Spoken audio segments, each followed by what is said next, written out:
Welcome back to another video. Today's video is all about working from home, so my experience with it and some pros and cons that I have for you and some random tips and things ideas about it. I think that it is very common for a lot of us to think about this. It's very difficult for us to hold down a job, full-time work, part-time, whatever. It's hard for us because I know that not for everyone, some people do manage it pretty well, but it is hard for a lot of us because obviously the illness has fluctuating symptoms. It's never the same 2 days in a row. So it does make it so that a lot of us have a hard time, even if not always, but at some point in our lives and in our, in our span of having the illness, we will have a hard time with this.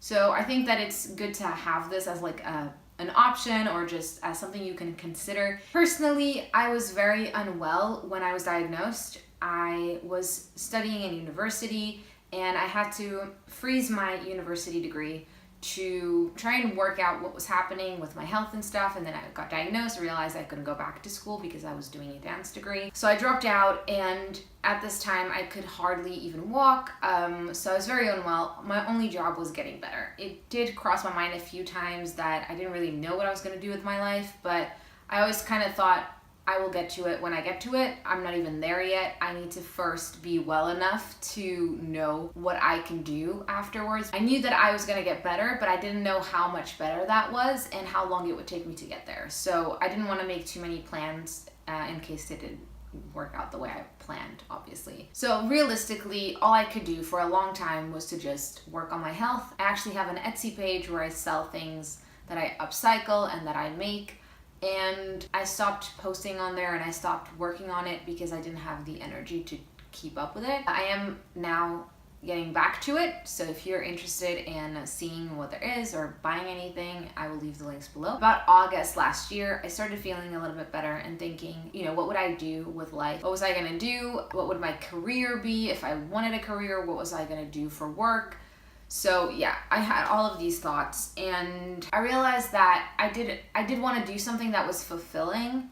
Ideally, in my mind, I would always just prefer my job to be something that really means a lot to me and that I feel like I'm doing something good. But it's very hard to find something like that. And it's even harder when you've already found it and then it gets taken away from you. And it's even harder when you have a chronic illness, invisible disability that limits you for how much you can do, how much you can realistically put out into the world, and how much you can participate in society in the way that it is set up now. And I really thought that I'd have to separate the two things. Fulfillment and financial stability would have to maybe come from different areas. I realized that I am really fulfilled by the YouTube page that I have, even if we are a very small community, but I'm really proud of it. I really love doing it and I genuinely enjoy making videos. So I am sorted on that front, but I needed to be financially stable. I needed to start being more financially independent. Once I separated the two things, one from the other, I realized that I could absolutely do something from home.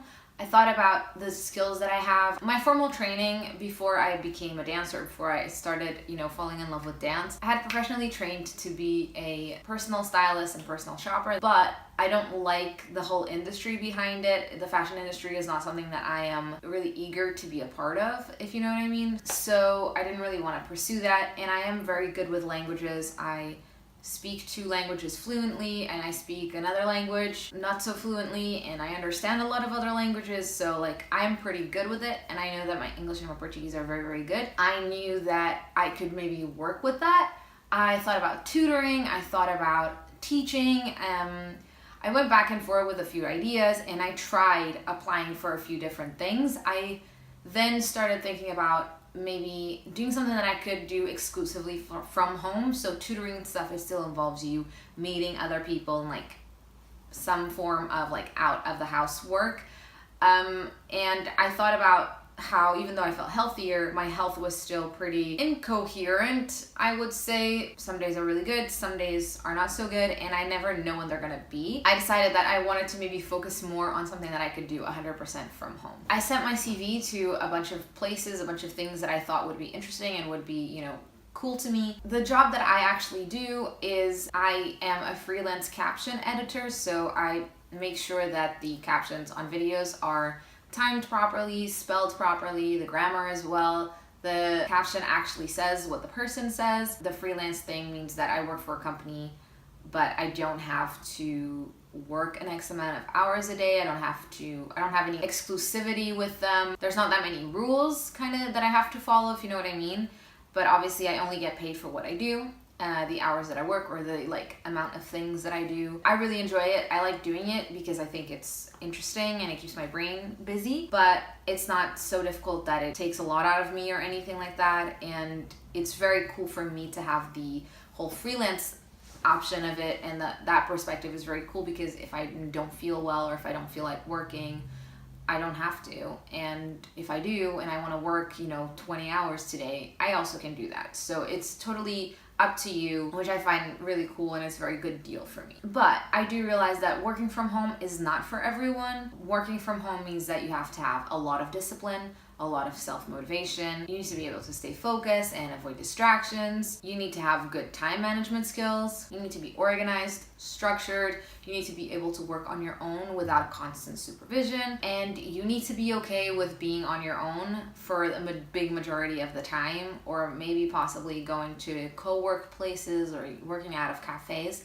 Or out of the library or something like that. But regardless, you're kind of going to be on your own a lot of the time. But I think that a lot of these things are things that you can work on, apart from the being alone thing, but you can go and work from somewhere else. A lot of these you can sort of work on, like discipline and things like that. It's something that you can practice. Like any skill, you just need to practice, you need to work on it.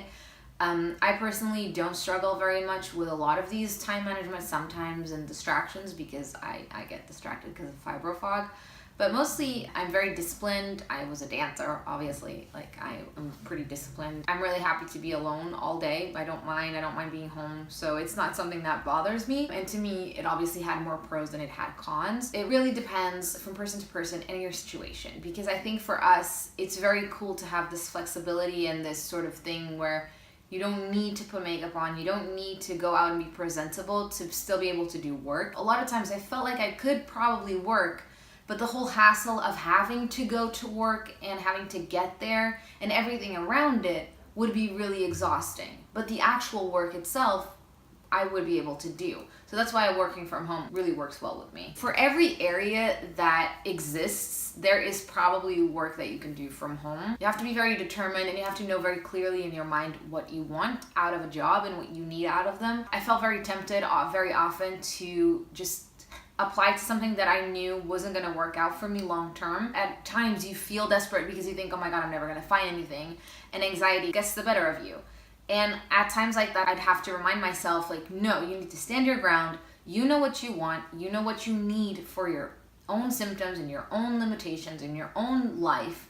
And you just need to wait and keep looking and keep working until you find that thing that's fits with what you need. Obviously, it takes a while sometimes to figure out what you want and what works for you, and that might have some bad experiences in between. I think you should also try things that, even if you're not sure if they would work or not, the worst that's gonna happen is you still don't have a job, but at least you tried. At least now you know that that thing is not for you. All of us have different skills and have different limitations. So I think it's really important for you to just critically think about what you want, what you need, what are your limitations, what can you realistically do, what can you realistically not do. I think searching for it on Google, you just need to keep looking. Every day, spend an hour or two or however much time you have to really dig in and find something and read through and research the company, see what their accessibility policies are, etc. It's really important. Go try and find forums where employees might have spoken about the company and what it was like to work for them. And it's really important to research companies and to make sure that they will value you and they will treat you right. Let's go on to some pros and cons. I'm also aware that some cons might not be cons for you. They might be pros and vice versa, because it really depends from person to person. I'm gonna start with the cons so that we can end on a positive note. First con, I think, of working from home would be isolation. Being chronically ill will already make you feel isolated, and working from home might cut out the only social interaction we would otherwise have. If you are somebody who really depends on social interaction to feel good and to function properly, then this might be an important thing to consider. You do spend a lot of time on your own, and I enjoy it, but I know that other people might not. It also could make it harder for you to separate work from family life because you are not physically separating it. Another thing that could be a con is possible distractions at home. It might not be, but if you're doing laundry or doing whatever, you can like get distracted. Depending on what you're actually doing, it could possibly become a cost to set up a home office. So if you're starting your own business, you might have to make some investments before you actually start to make money. It could also be more difficult to stay productive and motivated because working from home really requires a lot of self-discipline and a lot of self-motivation. It could mean less financial security because if you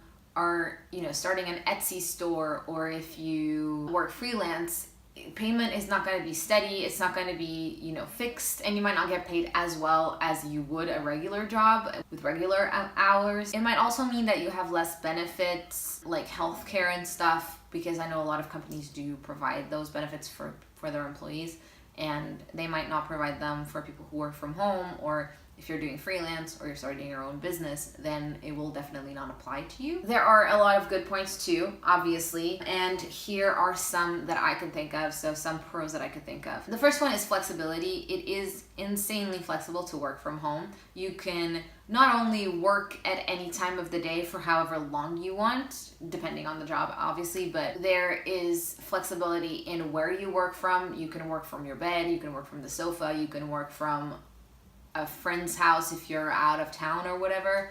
You can work in your PJs, and I think that that's a really important point for us. Another pro is that you would save a lot of money on travel, commuting, and food or other expenses related to work. You also save on time because you don't need to set aside time for traveling, commuting, for the lunch break. Another big pro is that you're going to avoid a lot of stress. Commuting is really stressful. Office politics, the whole office environment can be stressful. It can be, a lot of sensory stimuli that we can't really cope with.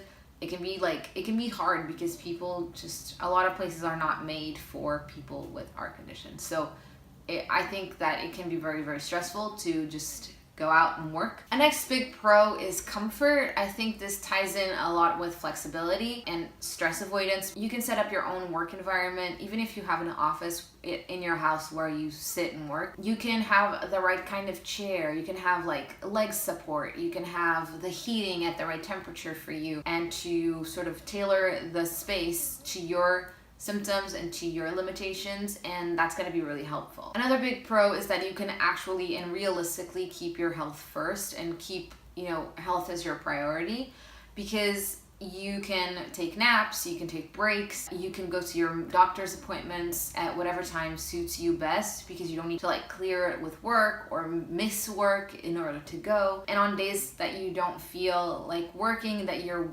tired, or that you're just too sick, you can just put it to the side and you don't need to worry about it. And the final pro is that you can work with more than one company, do more than one job, so you can be less dependent on companies, so that if something falls through or they don't have work for you that week or whatever, you won't be stranded because you have other things to fall back on. I'm going to be leaving a lot of links down below of people who I know have fibromyalgia and they also have businesses like Etsy pages or blogs or whatever, and I'm gonna leave their links below so that you can maybe check them out if you have the time and show support to other people who have the same illness. And even if you don't want to purchase anything from them, just giving them a follow on Instagram could really mean a lot to them and could help them grow. Also, if you have fibromyalgia and you also have your own business or your own project or something that you would like to share with us, make sure you do that in the comments, because I'm sure everybody would be happy to